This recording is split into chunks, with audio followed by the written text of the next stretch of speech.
Hi friends, అందరు బాగున్నారా? మేము బాగున్నాము, మీరు కూడా బాగున్నారని అనుకుంటున్నాను. ఈరోజు పూరీలోకి చపాతీలోకి మనం రెగ్యులర్గా చేసుకునే బొంబాయి చట్నీ మీకు చేసి చూపించబోతున్నాను. అది అందరికీ తెలిసిందే, బొంబాయి చట్నీ ఏంది అని అనుకోవద్దండి. కానీ నా స్టైల్లో నేను ఎట్లా చేస్తానో మీకు చూపించాలనుకుంటున్నాను. దీనికి కావాల్సిన ఇంగ్రీడియంట్స్ చూపిస్తాను రండి. క్యారెట్, ఉర్లగడ్డ ముక్కలుగా కోసుకున్నాను. ఒక పెద్ద ఉర్లగడ్డ, ఒక పెద్ద క్యారెట్ తీసుకున్నానండి. ఆనియన్స్ 3 ఆనియన్స్ తీసుకున్నాను, పొడుగుగా కట్ చేసుకున్నాను. పుట్టిమిరపకాయలు, టమోటా, కొత్తిమీర, శనగపిండి అండి ఒక 4 టేబుల్ స్పూన్, పెద్ద టేబుల్ స్పూన్స్ తీసుకున్నాను. పచ్చిమిరపకాయలు, కొన్ని తెల్లవాయలు ఒక 5-6, తగినంత ఉప్పు, ఆవాలు, జీలకర్ర, పసుపు అండి. దీనికి కావాల్సిన ఇంగ్రీడియంట్స్ స్టార్ట్ చేస్తానండి. స్టవ్ వెలిగించుకొని ఆయిల్ వేసుకుందాం. ప్రాసెస్లోకి వెళ్దామండి. ఇంకా ఆవాలు, జీలకర్ర, పచ్చిమిరపకాయలు, ఆనియన్స్ వేసుకుందామండి.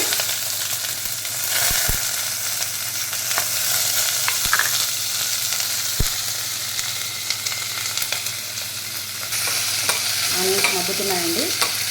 కొద్దిగా పూర్తి మగ్గాల్సిన అవసరం లేదు. హాఫ్ మగ్గుతూనే టమాటా వేసుకున్నాము. ఈ రెండింటిని కలిపి వేసుకుందామండి. ఉర్లగడ్డలు సగం మగ్గిపోయినాయండి. మగ్గిన తర్వాత ఇది కొంచెం తగ్గించుకొని మగ్గనిద్దాం. ఈలోపు పచ్చిమిరపకాయలు, తెల్లగడ్డ, ఉప్పు పడుతుందండి. కొంచెం శనగపిండి సప్పగా ఉంటుంది కాబట్టి ఈ ఉప్పు పడుతుంది. ఈ మూడింటిని గ్రైండ్ చేసుకోవాలండి. గ్రైండ్ చేసుకుందాం. పేస్ట్, మిక్సీ చేసుకున్న పేస్ట్ వేయాలి. వేసి వెంటనే పసుపు వేయాలండి. పచ్చిమిరపకాయల పేస్టు నల్లగా కాకుండా పసుపు వేస్తే బాగా కలర్ఫుల్గా ఉంటుందండి. ఎలాగో మనం పసుపు వేయాలి కదండి, తర్వాత అయినా ఇప్పుడే వేసేద్దాము. పసుపు బాగా పచ్చిమిరపకాయల పేస్టు పచ్చివాసన లేకుండా సిమ్లో పెట్టుకొని మంట పెట్టుకొని బాగా వేపుకోవాలండి. వేగిన తర్వాత కట్ చేసి పెట్టుకున్న ఉర్లగడ్డలు, క్యారెట్ వేసుకొని కొద్దిగా లైట్గా వేపుకుందామండి.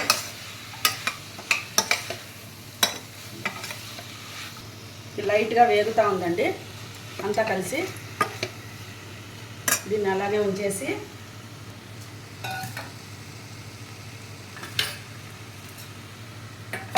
శనగపిండి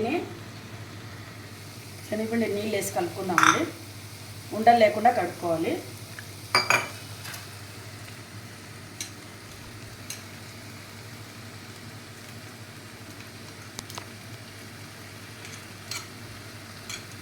అంతా ఉడికిన తర్వాత కొద్దిగా ఉప్పు చూసుకోవాలండి. శనగపిండి కొంచెం సప్పగా ఉంటుంది కాబట్టి తర్వాత ఉప్పు చూసుకొని మనం వేసుకుందాము. తర్వాత నిదానంగా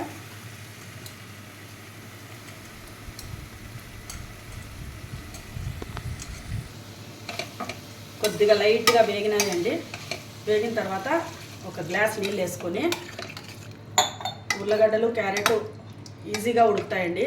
ఉదయం పూట మనకు పిల్లలు స్కూల్కి కానీ, క్యారేజీలు కట్టే కానీ, ఆఫీస్కి కానీ మనకు త్వరగా కావాలనుకుంటే ఒక్క విజిల్ పెట్టుకున్నామంటే ఈజీగా ఉడుకుతుందండి. తీసిన తర్వాత శనగపిండి వేసుకొని ఒక 5 మినిట్స్ పెట్టుకొని ఉంచేయడమే అండి. తీసేసి ఈ విధంగా చేస్తే త్వరగా అయిపోతుందండి. లేదంటే 10 మినిట్స్ పడుతుందండి.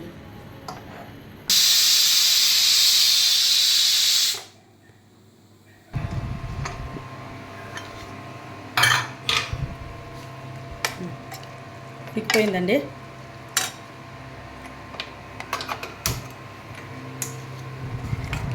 బాగా ఉల్లగడ్డ ఉడికిపోయింది, క్యారెట్ కూడా ఉడికిపోయింది.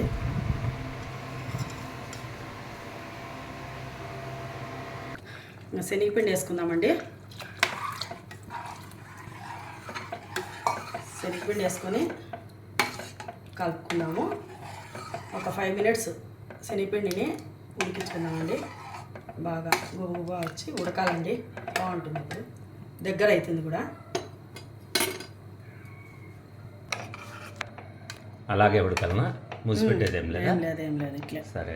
బొంబాయి చట్నీ అని దీన్ని ఎందుకంటారు? అది బొంబాయి చట్నీ అని ఎందుకంటారో నాకు కూడా తెలియదు. అంటే మహారాష్ట్ర వాళ్ళు ఇది తయారు చేసింది అదే బొంబాయి చట్నీ అనేది. మరి బొంబాయి చట్నీ అని ఎందుకు పేరు వస్తుంది?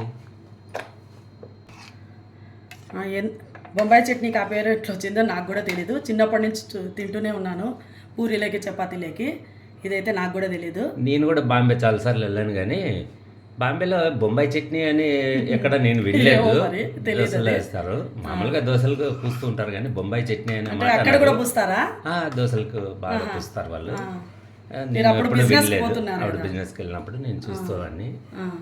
ఏమైనా కానీ ఇది మన ఫోర్ ఫాదర్స్ వాళ్ళు నెక్స్ట్ బ్యాక్ జనరేషన్స్కి ఏమన్నా తెలిసేమో ఈ బొంబాయి చట్నీ తెలియదు. మన వ్యూవర్స్ కూడా కొద్దిగా ఆలోచించుకొని వాళ్ళు ఏదైనా ఉంటే వాళ్ళకి తెలిసింటే మనకు కూడా చెప్పచ్చు, బొంబాయి చట్నీ అని పేరు ఎందుకు వచ్చింది అనేది. చెప్పండి. ఉడికిందండి. ఈ కన్సిస్టెన్సీలో ఉంటే కొంచెం ఒక 10 మినిట్స్ మనం చపాతీలు చేసుకొని పూరి చేసుకున్న తర్వాత వెంటనే అది గట్టిగా అయిపోతుందండి. 10 నిమిషాలకే ఇంత మాత్రం ఉన్నించుకుంటే సరిపోతుంది. ఈ టైంలో కొత్తిమీర చల్లుకొని దించుకుంటే సూపర్ బొంబాయి చట్నీ రెడీ.